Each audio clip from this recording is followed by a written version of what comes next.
Okay, good afternoon guys. Abel po ito ang yung host ito sa ating Newbie on the Block channel. So, as I'm making this video, nandito ako sa Singapore at yung itatopic natin yan is how not to get offloaded pag tayo ay lalabas ng bansa. So, ito yung gusto kong i-discuss kasi through experience, naranasan ko po ito. So, may mga tips akong ibibigay sa inyo para ma-avoid itong offloading na to. So, tara na, panoorin po natin to.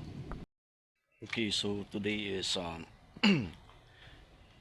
February 3. So, pauwi na rin ako ng 5. So, ginawa ko tong video na to kasi nga may experience ako na itong pumunta ako. Muntik na naman akong ma-offload, but then um, I made it na nakalabas sa country. So, ano nga ba yung reason bakit tayo ino-offload sa immigration?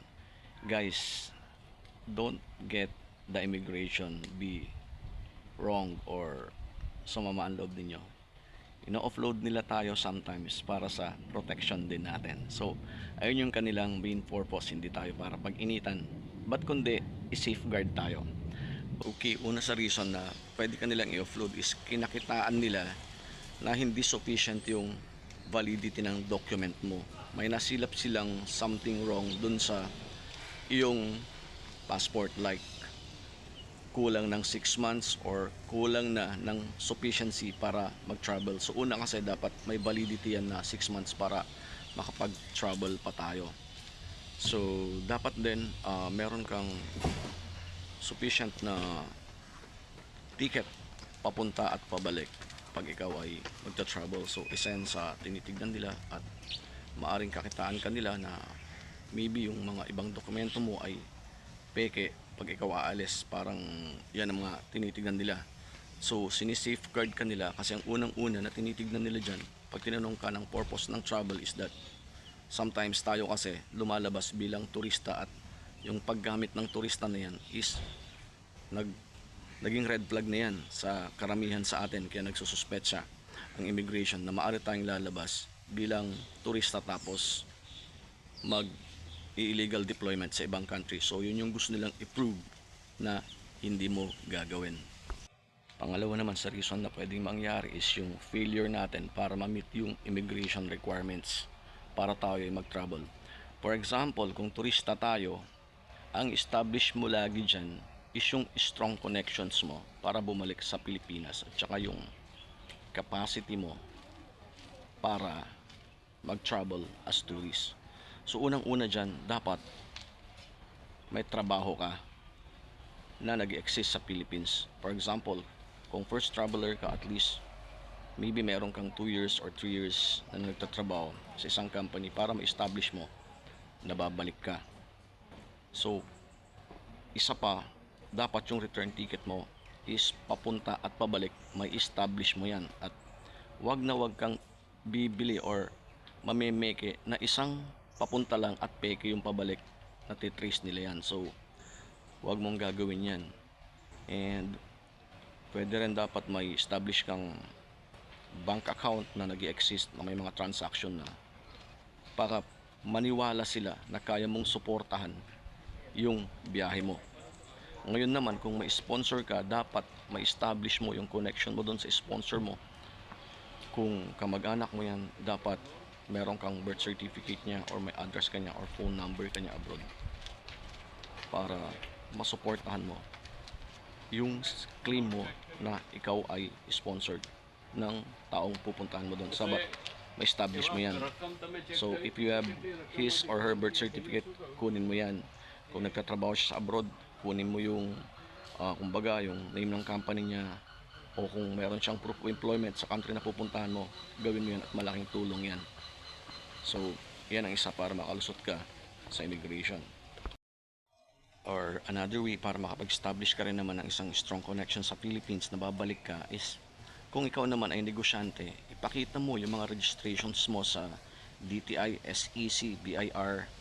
So mga ganong bagay, dapat ready ka na may maipakita kang ganon. And kasama na rin syempre yung proof mo na pwede mong supportahan yung travel mo by showing yung mga bank accounts na nag-exist na meron yung company mo, at make sure na merong mahaba-habang transaction yung bangko mo na may lumalabas at pumapasok sa bangko mo. Makakatulong din yon. So malaking tulong yan. Okay, so another reason na pwede kang ma-offload sa immigration natin sa Philippines is nagsususpect ang immigration officer na maaring ikaw ay biktima ng human trafficking. So paano nila nagagawa ito? Nakikita nila kasi yan na hindi mo kayang mag-establish ng maybe ng eye contact yan, medyo aligaga ka, medyo ninenervyos ka, nakikita nila yan. Kaya pwede silang mag-sospecha sa'yo at bibigyan ka naman nilang pagkataon na ma-interview.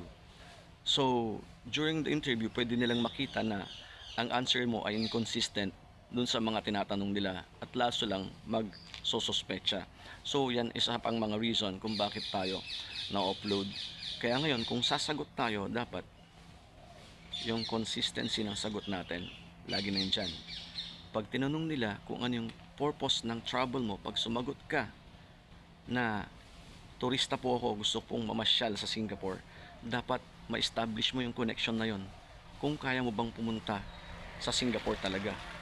Yan naman ay susuportahan ng mga naunang nabanggit ko na dokumento na kailangan mong ipakita sa kanila na kaya mo nga magbiyahe dahil ikaw ay isang may trabaho sa Pilipinas, negosyante, may bangko ka na kayang sumuporta, or may kamag-anak ka or kapatid ka doon sa country na pupuntahan mo. So yung consistency ng sagot dapat tutugma doon sa papeles na ipapakita mo sa kanila para ma-avoid yung suspicion nila sa iyo. Okay, sunod naman sa inconsistent answering na ibinigay mo sa immigration ay pwede ka ring ma-offload pag nakita nila na hindi mo kayang suportahan yung travel or yung insufficient funding para sa travel mo. So medyo nabanggit ko na rin, papalawakin lang natin. So, kailangan mo talagang ma-establish na kaya mo. Yun lang naman yan eh. Yung capacity mo na mapakita na may enough money ka o resources para lumabas. Isa yan sa mga reason na dapat mong ma-establish. Kapag tinanong ka kung anong trabaho mo, sabihin mo lang ng totoo kung ano yung trabaho mo o kung ano yung negosyo mo. Dahil yung pagsasabi ng totoo, makakatulong yan para ma-establish mo na legitimate yung lakad mo. So, kailangan laging totoo. Sabi nga nila, the truth will set you free. At pag totoong sinasabi mo, makukonvince mo sila na talagang legitimate yung paglabas mo sa ating country. Okay, so isa pa na pwede kang ma-offload sa paglabas mo at kung ang reason mo ay turista ka at ang ni-reason out mo sa kanila ay may sasalo sa'yo sa country na pupuntahan mo, kailangan ma-establish mo na verified yung host na sasalo sa'yo. Dahil kung unverified dyan, yung suspicion nila lalaki. So anong gagawin mo? Para ma-verify yung host na sasalo sa'yo, dapat meron kang birth certificate niya, meron kang ID niya, meron ka nung company pinagtatrabahuhan niya, meron ka nung copy ng certificate of employment niya, meron kang copy ng OEC niya para ma-establish na valid siyang worker dun sa pupuntahan mo. May mga pagkakataon kasi katulad sa na-experience ko, yung naririnig ko ng interview sa tabi ko is like, ang sasalo sa kanya is boyfriend niya, which is mahirap i-establish yan. Manapasiguro kung asawa mo dahil meron kayong marriage certificate o kaya anak mo dahil may birth certificate ka nung anak mo. So, reasoning na boyfriend mo ang sasalo sa'yo, medyo mababaw yan at hahaba yung inyong interview at kailangang masatisfy mo sila talaga na pwede kang suportahan ng boyfriend mo, like gaano nakatagal kayong mag-boyfriend, may mga history ka ba na mapapakita sa kanya na mga let's say conversation nyo na mag-boyfriend kayo, dapat may establish mo yan at dapat talaga medyo may history kayo, like dumadalo ka siguro sa bahay nila medyo 3 years, 4 years ago, dapat ma-establish nyo yan. Dahil pag hindi nyo ma-establish yan, yung chances ng offloading ay malaki. So kaya kung lalabas kayo, dapat mas maganda ang sasalong host sa inyo ay kamag-anak ninyo at kakilala ninyo. So sa tingin ko, mas magiging valid yon pag yon ang ginamit nyong sponsor. Okay, so isa pang most common reason para ikaw ma-offload ay meron kang previous immigration violation yan. Yan yung nangyari sa akin nung pabalik ako sa Singapore. Netong pumunta ako last January 25. So, ayun. So, isa yan sa reason. Kasi before, share ko na exactly kung paano ko nalusutan to at saka yung experience ko. Pagpila ko sa immigration, parang alam na kaagad ng officer na may violation ako. Kaya ang tanong niya pa lang sa akin nung nakita niya ako, tinignan niya lang ako ng seryoso at maayos na pagtatanong. Ang tanong niya lang sa akin is, Sir, aware po ba kayo na may previous violation po kayo sa immigration? Nag-isip talaga ako. Dahil aware ako na meron, kailangan ang pagsagot mo ay sagutin mo sila ng totoo. At ang sinagot ko, yes sir, meron po. That was 2018. Ang nangyari nung 2018 kasi, nag-work na ako niyan sa Singapore eh. Umuwi na ako for good, that's before pandemic. At for some reason, gusto kong bumalik. Parang may naiwan yung kapatid ko dito sa Singapore noon eh. May babalikan lang ako na parang gamit sa kanya. Yun lang, napakababaw ng reason. Pero wala pa akong isang buwan nun na umuwi galing sa Singapore. So nung pagpunta ko sa immigration nun, hindi ko na-establish yung talagang purpose ko. Hindi naman ko pwedeng masabi na tourist ako dahil kagagaling ko sa Singapore. So, yung validity ng reason ng pagbalik ko sa Singapore ay hindi ko na-establish, kaya ako na-offload. So yun, nagkaroon ako ng record. So ang maganda naman nun, mula nung na-offload ako that time, hindi na ako nag-attempt na lumabas man ng country dahil wala naman talaga akong valid reason. But this time, meron na akong valid reason bakit ako babalik. And ang valid reason ko is dadalawin ko yung anak ko dahil matagal ko nang hindi nakasama. Nag-OFW siya sa Singapore. So ang ginawa ko is that may naipon naman na ako nun, may money na prepared na ako. So ang ginawa ko lang is humingi ako ng support sa kanya na kung pwede, bigyan ako ng invitation letter at sabihin doon na siya yung mag-accommodate sa akin pagpunta ko ng Singapore. At yun, na-establish ko naman. So, na-establish ko na may sarili naman akong pera. So, sinabi ko sa kanila, kung tinanong nila ako na, Sir, anong purpose yun na pagpunta sa Singapore? Ang sabi ko po is, dadalawin ko po yung anak ko at mag-stay po ako for a short period of holiday. So, yun yung sinabi ko. Pero, since meron akong previous violation, ang sinabi ng officer sa akin eh, since sir, may previous violation kayo, ipapa-interview ko po kayo doon sa interview area. So, okay po ako nun. So, ang ginawa ko lang, kumalma ako dahil alam ko namang may violation ako. I just need to satisfy them. Kalmado ako dahil ni-research ko na kung paano ko i-handle yung pagsagot sa kanila.